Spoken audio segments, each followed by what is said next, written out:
ಚಿತ್ರಾನ್ವೇಷಣಕ್ಕಾಗಿ ಅನ್ಯರ ಮಾತಿಗೆ ಮಹತ್ವ ನೀಡಿದ ನಿನಗೆ ಪಂಚತ್ವವೇ ನಿಶ್ರೇಯಸ ಸಾಧನೆ.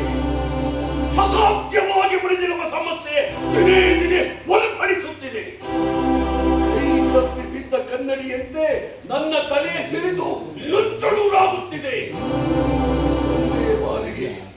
ಒಂದೇ ಬಾರಿಗೆ ಕೋಟಿ ಕಠಾರಿಗಳು ಬಂದು ನನ್ನ ಹೃದಯವನ್ನೇ ನಾಟಿದಂತಾಗುತ್ತಿದೆ. ಅಶೋಕ ಚಕ್ರವರ್ತಿ, ನನ್ನನ್ನು ಹೊತ್ತು ನಿಂತಿರುವ ಈ ಭೂಮಾತೆಯೂ ಸಹ ನಿನ್ನ ಒಡಲ ರಕ್ತವನ್ನು ಹೀರಲು ದಾಹದಿಂದ ತಡೆದು ನಿಂತಿದ್ದಾಳೆ. ಅಷ್ಟದಿಕ್ಪಾಲಕರೇ ನಿನಗೆದುರಾಗಿ ಬಂದರೂ ಚಿಂತೆ ಇಲ್ಲ, ಕಾಡುವ ಕಾಲನೇ ನನಗೆದುರಾದರೂ ಭಯವಿಲ್ಲ.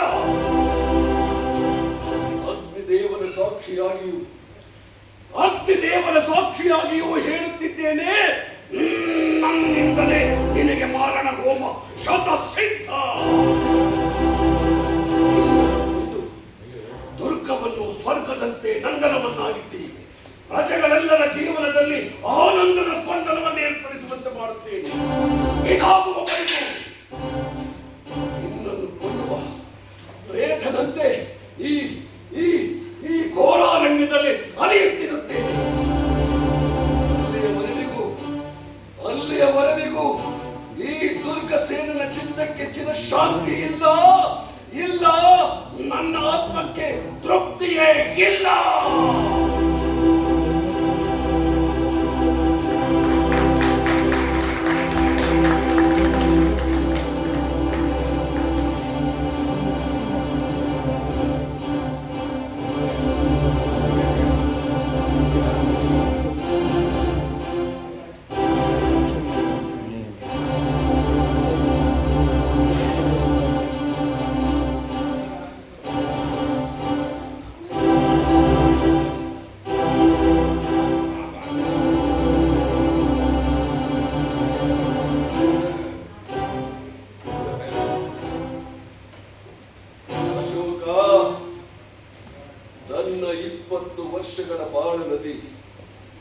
ಬಗೆಹರಿಯಲಾರದ ಸಮಸ್ಯೆಗಳನ್ನು ತನ್ನ ಗರ್ಭದಲ್ಲಡಗಿಸಿಕೊಂಡು ನನ್ನ ಬಾಳಿನ ದುಃಖ ನಾಲೆ ಕ್ರೋಧದ ಹುಚ್ಚು ಹೊಡೆಯಂತೆ ಹರಿಯುತ್ತಿದೆ.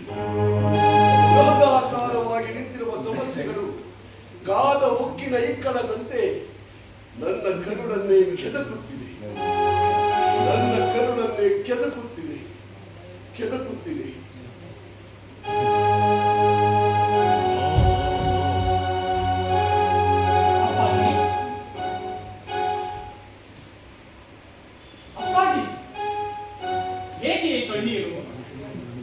ಯಾವಾಗಲೂ ಆನಂದದ ಆಶಾ ಕಿರಣಗಳನ್ನು ಎತ್ತಿ ತೋರುತ್ತಿದ್ದ ನಿಮ್ಮ ಮುಖದ ಭಾವವೇಕೆ ಇಂದು ಬದಲಾವಣೆಯಾಗಿದೆ? ಅಪ್ಪಾಜಿ, ಎಂದು ಇಲ್ಲದ ಕಂಪನಿ ಏಕೆ ನಿಮ್ಮ ನೇತ್ರಗೊಂಡು ಯಾವ ಶೋಕ ಶುದ್ಧ ನಿಮ್ಮನ್ನು ಬಂಧಿಸಿದೆ? ಹೇಳಿ ಅಪ್ಪಾಜಿ, ಹೇಳಿ, ಹೇಳಿ ಅಪ್ಪಾಜಿ, ಹೇಳಿ. ಕಲ್ಲಿನ ವಿಗ್ರಹದಂತೆ ನಿಂತಿರಿ. ನಿಮ್ಮ ಹೃದಯವನ್ನು ಕೊರೆದು ನಿಮ್ಮನ್ನು ದುಃಖಕ್ಕೀಡು ಮಾಡುತ್ತಿರುವ ಆ ವಿಷಯವೆಂದು ಯಾವುದೆಂಬುದನ್ನು ತಿಳಿಸಿ ಅಪ್ಪಾಜಿ, ತಿಳಿಸಿ. ಅಪ್ಪಾಜಿ, ನಿಮ್ಮ ಕರುಳಿಗೆ ಒಲವನ್ನು ನಿಮ್ಮನ್ನು ಈ ದುರವಸ್ಥೆಗೆ ಈಡು ಮಾಡಿದ ಆ ನೀಚರಾದ ಮೊದಲು ತಿಳಿಸಿ ಅವರನ್ನು ಬಹಿಷ್ಕರಿಸಲಾರೆ. ಹೇಳಿ ಅಪ್ಪ, ಹೇಳಿ. ಹೇಳಲಾರಿರ ಅಥವಾ ಆ ಕಾರ್ಯ ನಮ್ಮಿಂದಾಗದೆಂಬ ಅಪನಂಬಿಕೆ ನಿಮ್ಮ ಚಿತ್ತಕ್ಕೆ ತಾಕಿದೆ? ಹೇಳಿ ಅಪ್ಪಾಜಿ, ಹೇಳಿ. ಮಾತನಾಡದ ಮೂಕ ಪ್ರಾಣಿಯಂತೇಕೆ ನಿಂತಿರಿ? ಮನಬಿಚ್ಚಿ ಮುಚ್ಚಿಟ್ಟಿರುವ ವಿಷಯವನ್ನು ತಿಳಿಸಿ. ಯಾರೋ ಶತ್ರುವಿನ ದೌರ್ಜನ್ಯ ಕೃತ್ಯಕ್ಕೆ ತುತ್ತಾಗಿ ಚಿತ್ರ ಚಿಂತೆ ಪಡುತ್ತಿರುವ ಪಿತೃವಿನ ವೇದನೆಯನ್ನು ನೀಗಬೇಕಾದ್ದು ಪುತ್ರರಾದ ನಮ್ಮ ಕರ್ತವ್ಯವದು. ಹೇಳಿ ಅಪ್ಪಾಜಿ, ಹೇಳಿ. ಹೇಳಬೇಡಿ. ಉದಯ, ಅಪ್ಪಾಜಿಯವರ ಅಭಿಪ್ರಾಯದಲ್ಲಿ ನಾನಿಷ್ಟು ಹೇಳಿ ಅಂತ ಕಂಡು ಬಂದಲ್ಲಿ ಇನ್ನು ಇವರ ಮಗನಾದ ನಾನು ಈ ಭೂಮಿಗೆ ಭಾರವಾಗಿ ಇರಲಾರೆ. ಉದಯ, ಇರಲಾರೆ. ಅಣ್ಣಯ್ಯ, ಬೇಡ ಅಣ್ಣಯ್ಯ, ಬೇಡ ಉದಯ, ಬೇಡ. ನನ್ನನ್ನು ತಡೆಯಬೇಡ. ಅಣ್ಣಯ್ಯ, ನಾವೀರುವರು ಒಂದೇ ಮಾತೆಯ ಗರ್ಭದಲ್ಲಿ ಜನಿಸಿ ಅಪ್ಪಾಜಿಯನ್ನು ಮುತ್ತಿಗೆ ಹಾಕಿರುವ ಆ ನಿರಂತರ ಭೀಕರ ಮೌನ, ತಂದೆಗೆ ತಕ್ಕ ಮಗನಾಗಬೇಕಿಲ್ಲವೆಂಬ ಈ ನಿನ್ನ ಮನೋನಿರ್ಧಾರ, ಇವರ ದೃಷ್ಟಿಯಲ್ಲಿ ಹೇಡಿಯಾದ ಮೇಲೆ ಬದುಕಿರಬಾರದೆಂಬ ಈ ನಿನ್ನ ದೃಢ ಸಂಕಲ್ಪ, ನಿನ್ನ ಸಹೋದರಿಸಿದ ನಾನು ಕೂಡ ನಿನ್ನ ಸಂಗಡ ಸಾಯಿರು ಬಯಸಿದ್ದೆ. ಬದುಕಿದ್ದರೆ ನಾವೀರುವರು ಜೊತೆಯಲ್ಲೇ ಬದುಕಿರಬೇಕು. ಇಲ್ಲವಾದಲ್ಲಿ ಆ ಮೃತ್ಯುವಿನ ಮಡಿಲಿಗೆ ನಮ್ಮ ದೇಹವನ್ನು ಒಪ್ಪಿಸಬೇಕು. ಸತ್ಯ ಉದಯ, ಸತ್ಯ. ನಿನ್ನ ಮಾತು ಸತ್ಯ. ಅಪ್ಪಾಜಿ, ನಾವಿಬ್ಬರು ಸಾವನ್ನಪ್ಪುವ ಮುನ್ನ ವಿಷಯವೇನೆಂಬುದನ್ನು ತಿಳಿಸಿ ಅಪ್ಪಾಜಿ, ತಿಳಿಸಿ. ಹೇಳಿ, ತಿಳಿಸಬೇಡಿ. ಉದಯ, ನಿಲ್ಲಿ ಮಕ್ಕಳೇ, ನಿಲ್ಲಿ. ನೀವು ಹಿಡಿದಿರುವ ಕಠಾರಿಯು ನಿಮ್ಮ ಹೃದಯವನ್ನು ಸೇರುವ ಮುನ್ನ ನನ್ನ ದೇಹವನ್ನು ಸೇರಲಿ. ಅಪ್ಪಾಜಿ, ಹೌದು ಮಕ್ಕಳೇ, ನಾನು ಬದುಕಿ ಬಾಳುತ್ತಿರುವುದು ನಿಮ್ಮ ಭವ್ಯ ಭವಿಷ್ಯಕ್ಕಾಗಿ, ನಿಮ್ಮ ಬಾಳ ಹಿತಕ್ಕಾಗಿ. ನಿಮ್ಮನ್ನು ಇದೇ ಕಣ್ಗಳಿಂದ ನೋಡಿ ಮನಸಾರೆ ಆನಂದ ಪಡುವುದಕ್ಕಾಗಿ. ನೀವೇ ಆತ್ಮಹತ್ಯೆಗೆ ಶರಣಾದರೆ ನಾನು ಬದುಕಿದ್ದು ಏನು ಸಾರ್ಥಕ? ನಿಮಗಿಂತ ಮೊದಲು ನಾನು ಸಾಯಬೇಕು ಅಲ್ಲವೇ ಮಕ್ಕಳೇ? ಅಪ್ಪಾಜಿ, ಹಾಗೆನ್ನಬೇಡಿ ಅಪ್ಪಾಜಿ. ಹೌದು ಅಪ್ಪಾಜಿ, ನೀವು ಸಾಯಬಾರದು. ನೀವು ಸಾಯಬಾರದು ಮಕ್ಕಳೇ, ನೀವು ಸಾಯಬಾರದು ಮಕ್ಕಳೇ. ನನ್ನ ಇಂದಿನ ಈ ಪರಿಸ್ಥಿತಿಗೆ ಕಾರಣವೇನೆಂಬುದನ್ನು ಇಂದು ನಾನು ನಿಮಗೆ ತಿಳಿಸುತ್ತೇನೆ. ಮಕ್ಕಳೇ, 20 ವರ್ಷಗಳ ಹಿಂದೆ ನಾನು ರಾಯದುರ್ಗದ ಅರಸನಾಗಿದ್ದೆ. ಸತ್ಯ ಮಕ್ಕಳು, ನನ್ನ ಮಾತು ಸತ್ಯ. ವಿಜಯ, ಯಾವ ಕರ್ನಾಟಕ ರತ್ನ ಸಿಂಹಾಸನದಲ್ಲಿ ನನ್ನ ಮಗನಾದ ನೀನು ಕುಳಿತು ಭುವನ ಮಂಡಲದ ಧ್ರುವತಾರೆಯಂತೆ ಬೆಳಗಬೇಕಾಗಿತ್ತು, ಯಾವ ಪ್ರಜೆಗಳಿಂದ ಪ್ರಣಾಮಗಳನ್ನು ಸ್ವೀಕರಿಸಿ ಚಕ್ರವರ್ತಿಯಾಗಿ ಆರಾಧಿಸಬೇಕಾಗಿತ್ತು, ಅಂತಹ ಸ್ಥಾನದಲ್ಲಿಂದು ಆ ಅಶೋಕವರ್ಧನ ಕುಳಿತು ನನ್ನನ್ನು ರಾಜ್ಯ ಭ್ರಷ್ಟನಿಂದ ಕರೆದು ರಾಜ್ಯದ ಗಡಿಯಿಂದ ಹೊರಗುಳಿದ. ಮೋಸದಿಂದ ರಾಜ್ಯವನ್ನು ಕಬಳಿಸಲು ಸಂಕಲ್ಪಿಸಿ ದುರಾಶಾ ಪೀಡಿತನಾದ ಅಶೋಕನಿಗೆ ಸಾಕಷ್ಟು ಕುತಂತ್ರಿಗಳ ಬೆಂಬಲ ಇದ್ದದ್ದರಿಂದಲೇ ನನ್ನಂತ ನಿಷ್ಠಾವಂತನನ್ನು ರಾಜ್ಯ ಭ್ರಷ್ಟನಿಂದ ಕರೆದು ತುಂಬಿದ ಸಭೆಯಲ್ಲಿ ಹೀಯಾಳಿಸಿದ. ನನ್ನ ದಕ್ಷ ಆಡಳಿತಕ್ಕೆ ಧಿಕ್ಕಾರವೆಸಗಿ ರಾಯದುರ್ಗದ ಪ್ರಜೆಗಳೆಲ್ಲರನ್ನೂ ತನ್ನ ಕೈವಶಪಡಿಸಿಕೊಂಡು ಅವರಲ್ಲಿ ನನ್ನ ಮೇಲಿದ್ದ ಅಭಿಮಾನಗಳೆಲ್ಲವನ್ನು ನಡೆಸಿ ಹಾಕುವಂತೆ ಮಾಡಿದ. ಅವರೆಲ್ಲರ ಅಂತರಂಗದಲ್ಲಿ ನನ್ನ ಬಗ್ಗೆ ಅಸಮಾಧಾನ, ನಿರಭಿಮಾನ ಮನೆ ಮಾಡಿಕೊಳ್ಳುವಂತೆ ಕಪಟ ನಾಟಕ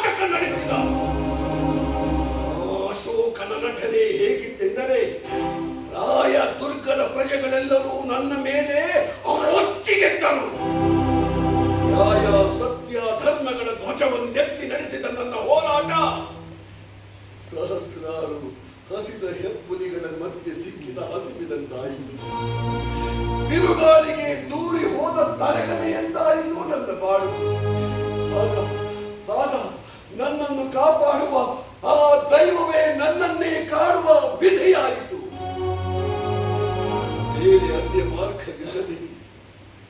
ಬೇರೆ ಅನ್ಯ ಮಾರ್ಗವಿಲ್ಲದೆ ಹಸುಗೂಸಿನಂತಿರುವ ನಿಮ್ಮನ್ನು ಹೊತ್ತುಕೊಂಡು ರಹಸ್ಯ ಸ್ಥಳದ ಮೂಲಕ ಪಾರಾಗಿ ಈ ಈ ಈ ಈ ಘೋರಾರಣ್ಯದಲ್ಲಿ ಬಂದು ನೆಲೆಸಬೇಕಾಯಿತು ಮಕ್ಕಳೇ.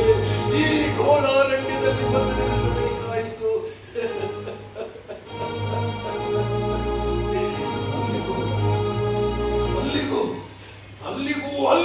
ಅಲ್ಲಿಗೂ ಸುಮ್ಮನಾಗಲಿಲ್ಲ ಆ ಅಶೋಕ ಚಕ್ರವರ್ತಿ.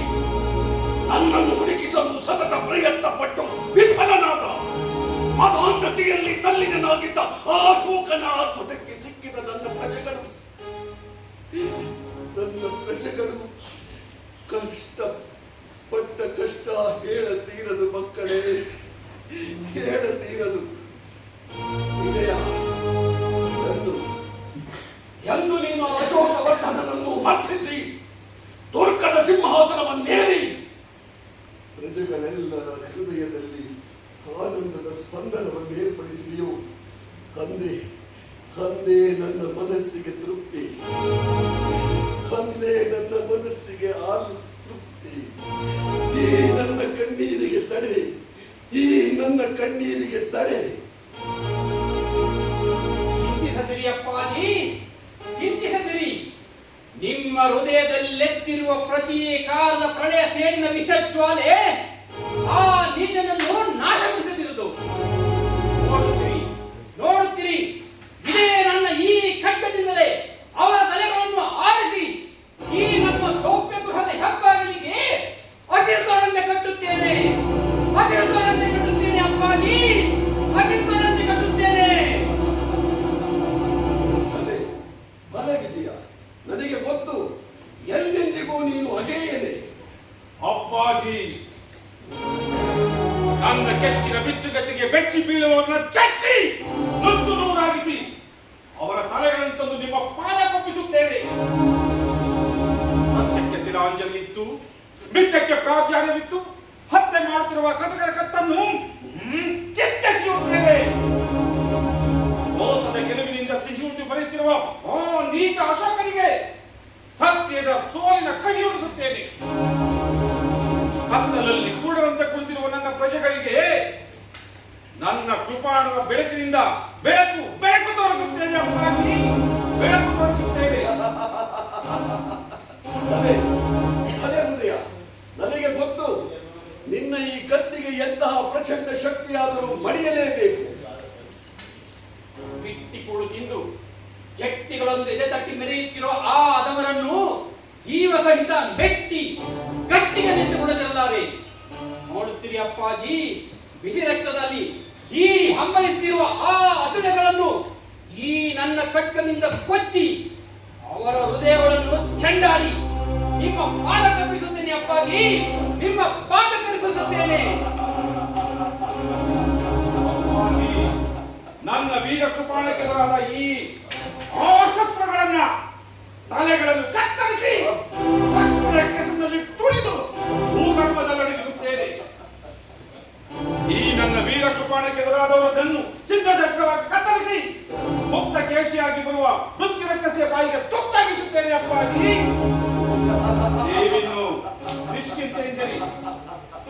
ಆ ರಾಯದುರ್ಗದ ಭವಿಷ್ಯ ಸ್ತಂಭದ ಅಡಿಗನ್ನು ನೆಲ ಕುರುಳಿದಂತೆಯೇ.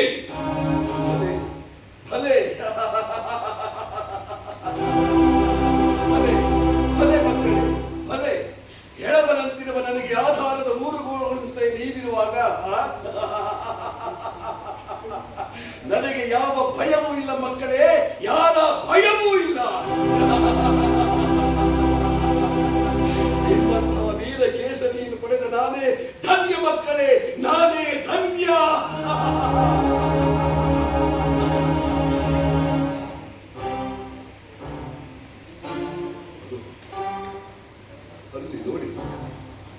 ಅಲ್ಲಿ ನೋಡಿ, ರಾಜ ರಕ್ಷಕನ ರಕ್ತ ಬಿಂದು ಬೆಸುಗೆಯಿಂದ ಭದ್ರವಾಗಿದ್ದ ರಾಯದುರ್ಗ ಎಷ್ಟೋ ವೀರಾದಿ ವೀರರು ಗಂಡು ಗಲಿಗಳು ನೆತ್ತರೆತ್ತು ನಿರ್ಮಿಸಿದ ಆ ಸಾಮ್ರಾಜ್ಯ ಇನ್ನು ಅಶೋಕನಂತ ಹಸಿದ ಹೆಬ್ಬುಲಿಗಳ ಬಾಯಿಗೆ ಸಿಕ್ಕಿ ಹಾಳಾಗುತ್ತಿದೆ ಮಕ್ಕಳೇ, ಹಾಳಾಗುತ್ತಿದೆ.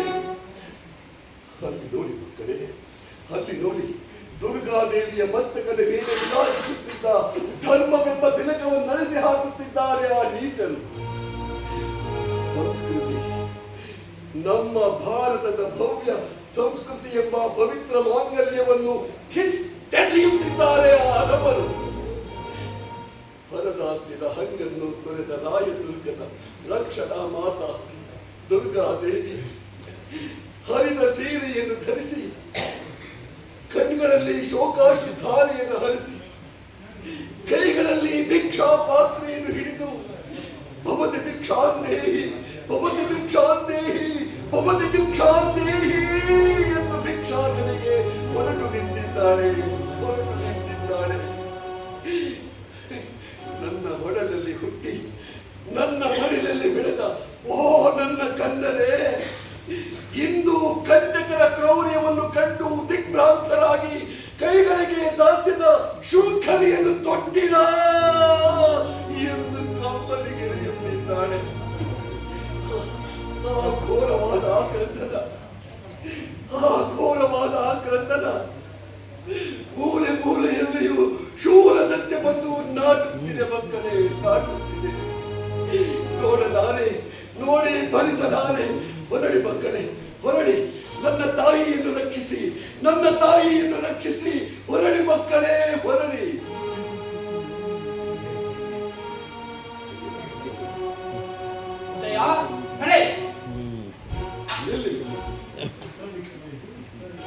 ನಿಲ್ಲಿ ಮಕ್ಕಳೇ, ಈಗ ನಾವು ಅವರಿಗೆದುರಾಗಿ ಸಂಗ್ರಾಮಕ್ಕೆ ನಿಲ್ಲಲು ಸಾಧ್ಯವಿಲ್ಲ. ಏಕೆಂದರೆ ನಮ್ಮಲ್ಲಿ ಸಾಕಷ್ಟು ಸೈನ್ಯ ಇಲ್ಲ.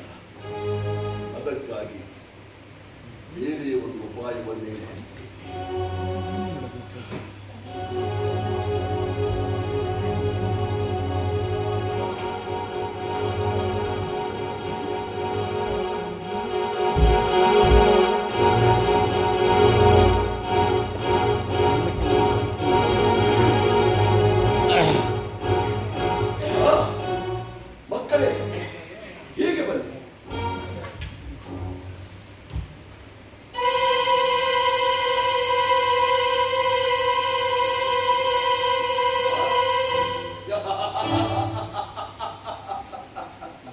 ಮಕ್ಕಳೇ, ಇದೇ ಮಾರ್ಗವನ್ನು ಅನುಸರಿಸಿ ಆ ಅಶೋಕನನ್ನು ಎಳೆದುಕೊಂಡು ಬನ್ನಿ.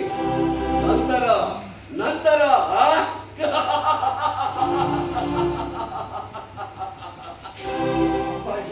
ಅಪ್ಪಾಜಿ, ಇದು ಅನ್ಯಾಯವಲ್ಲವೇ? ವಿಜಯ, ಹೌದು ಅಪ್ಪಾಜಿ, ಇದು ಅನ್ಯಾಯದ ಮಾರ್ಗ. ಉದಯ, ಯಾವುದು ಅನ್ಯಾಯ ಮಕ್ಕಳೇ? ಯಾವುದು ಅನ್ಯಾಯ? ಅನ್ನಂತ ನಿಷ್ಠಾವಂತನನ್ನು ರಾಜ್ಯದಿಂದ ಹೊರಗೆ ತಳ್ಳಿದ ಆ ಅಶೋಕನು ಮಾಡಿದ್ದು ನ್ಯಾಯವೇ? ನಿಲ್ಲಲು ನೆಲೆಗುಡಿದಂತೆ ಗಡಿಯಿಂದ ಹೊರಗುಡಿದ್ದು ನ್ಯಾಯವೇ? ಅವನು ಮಾಡಿರುವುದರಲ್ಲಿ ಯಾವುದು ನ್ಯಾಯವಿದೆ ಮಕ್ಕಳೇ? ಯಾವುದು ನ್ಯಾಯವಿದೆ? ರಾಜನೆಂದು ಹೇಳಿಕೊಂಡು ರಾಕ್ಷಸನದಿಂದ ಮೆರೆಯುತ್ತಿರುವ ಅಶೋಕ ನ್ಯಾಯವಂತನೇ? ತ್ಯಾಗದ ಬದುಕಿಯನ್ನು ಹೊತ್ತು ಭೋಗಕ್ಕಾಗಿ ಹಲವಾರು ಹೆಣ್ಣು ಮಕ್ಕಳ ಶೀಲಗೆಡಿಸುತ್ತಿರುವ ದುರಾತ್ಮ ನ್ಯಾಯವಂತನೇ?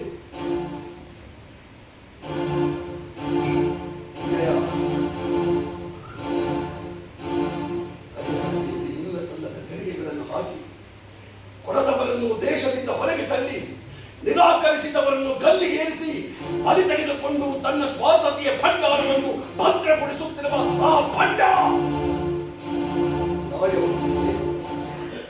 ಮನಸ್ಸಿನಲ್ಲಿ ನಂಜಿನ ಕರಗಿ ಯಶೋಗುಂದುಗಿಯಾಗಿ ಬೆರೆಯುತ್ತಿರುವ ಅಶೋಕ ನ್ಯಾಯವಂತನೇ? ಮಕ್ಕಳೇ, ಮೋಸಗಾರರನ್ನು ಮೋಸದಿಂದಲೇ ಸದೆ ಪಡೆಯಬೇಕು, ಮುಳ್ಳನ್ನು ಮುಳ್ಳಿನಿಂದಲೇ ತೆಗೆಯಬೇಕು. ಹೊರಡಿ, ಇನ್ನು ನನ್ನ ಮಾತಿಗೆ ಹೆಚ್ಚೆದುರಾಡಿದ್ರಿ. ಹೊರಡಿ ಮಕ್ಕಳೇ, ಹೊರಡಿ. ನಿಮಗೆ ಶುಭವಾಗಲಿ. ನೀವು ಹೋಗುವ ಕಾರ್ಯ ನಿಮಗೆ ಒಳ್ಳೆಯದಾಗಲಿ. ಹೊರಡಿ ಮಕ್ಕಳೇ.